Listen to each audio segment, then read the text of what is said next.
Assalamualaikum viewers, welcome to my YouTube channel Math and Math by Umair Sajid.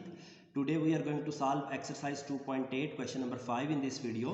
Here we have to show that the set G1 omega omega square when omega cube is equal to 1 is an abelian group with respect to ordinary multiplication.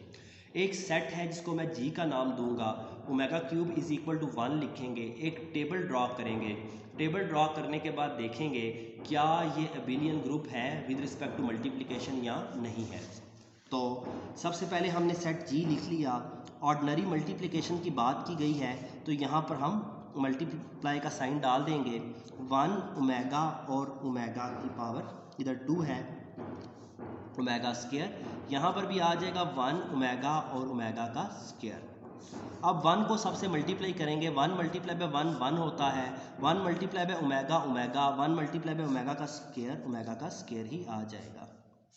Omega multiply by 1 omega होगा, omega multiply by omega omega का square, omega into omega का square आता है omega का cube, omega का cube को हम 1 लिखेंगे क्योंकि गिवन है तो यहाँ पर 1 आ जाएगा।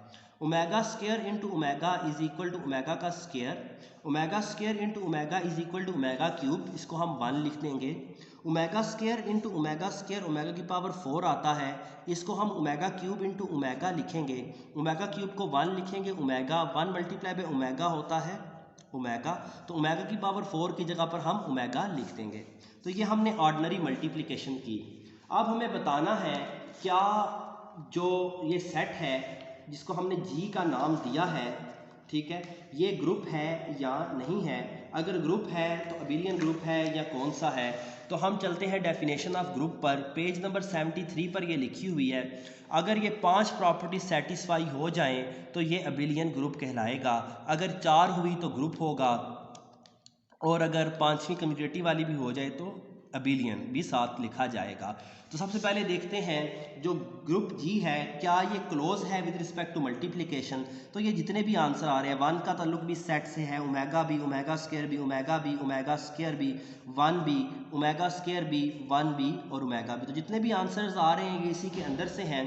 तो हम लिख देंगे कि फर्स्ट प्रॉपर्टी क्या है आपके पास, G इज क्लोज।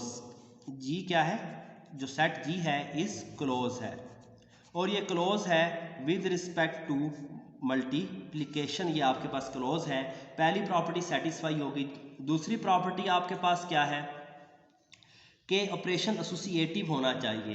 तो मैं लिखता हूँ 1 का ऑपरेशन ओमेगा के साथ, का ऑपरेशन ओमेगा स्क्वायर के साथ, ठीक है। इसी तरह यहाँ पर हम लिखेंगे 1 का ऑपरेशन ओमेगा का ऑपरेशन ओमेगा स्क्वायर के साथ, इधर ब्रैकेट डाल लेंगे और यहाँ पर इधर ब्रैकेट डाल लेंगे, ठीक है। तो 1 का ऑपरेशन जब ओमेगा से किया तो यहाँ पर ओमेगा आ गया, ओमेगा का ऑपरेशन ओमेगा स्क्वायर के साथ करना है।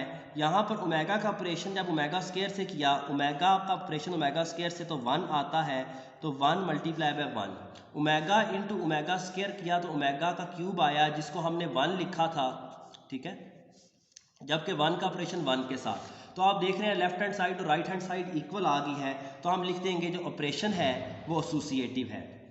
द ऑपरेशन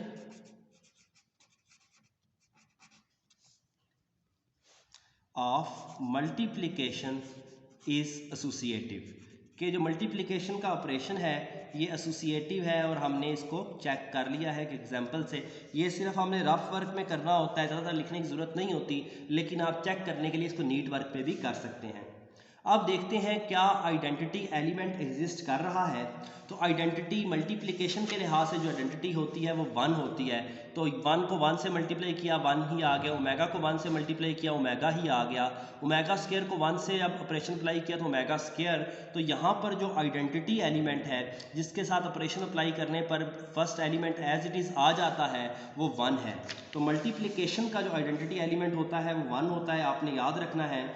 तो हम लिखेंगे G has identity element with respect to multiplication and it is, G has an identity element, G के पास एक आइडेंटिटी एलिमेंट है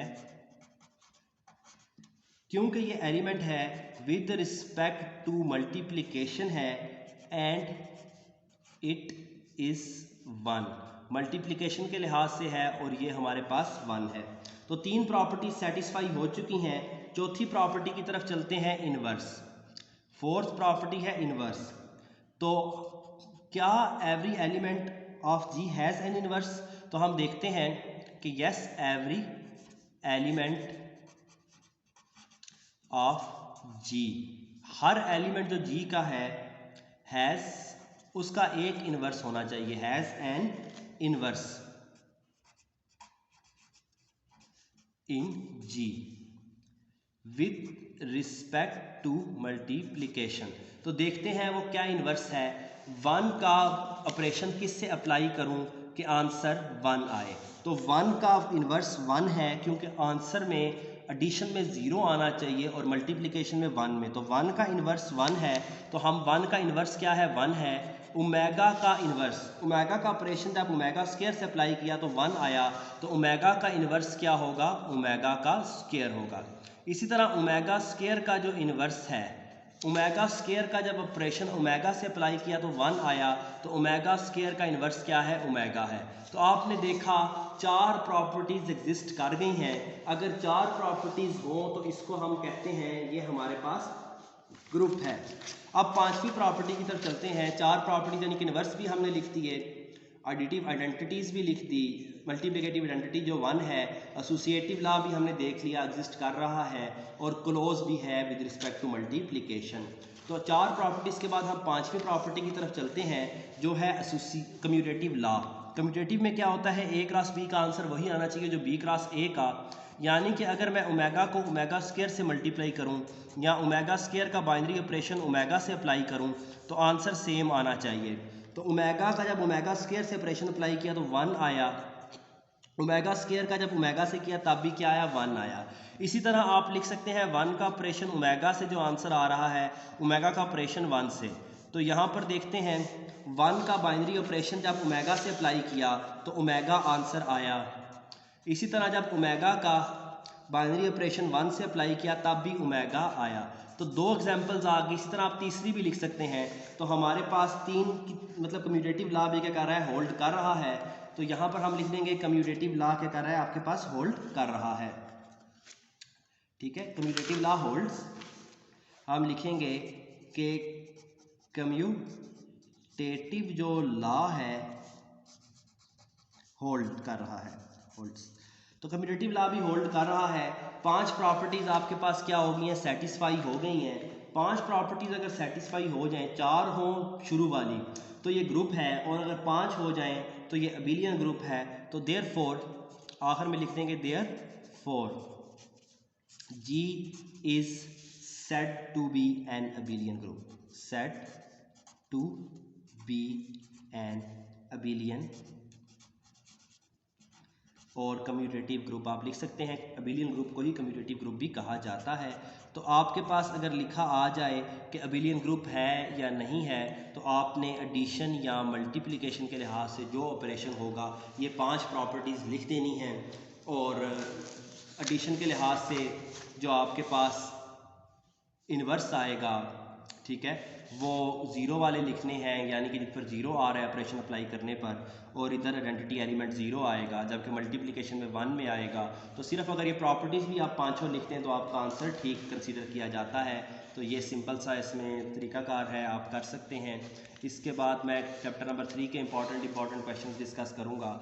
उसके बाद हम चैप्टर नंबर 4 के इंपॉर्टेंट डिस्कस करेंगे, क्योंकि काफ़ी ज़्यादा टाइम टेकिंग ये वीडियोस बनाना है और आउटपुट इतना अच्छा रिस्पांस नहीं है, तो इसलिए हम ऑनवर्ड चलते हैं।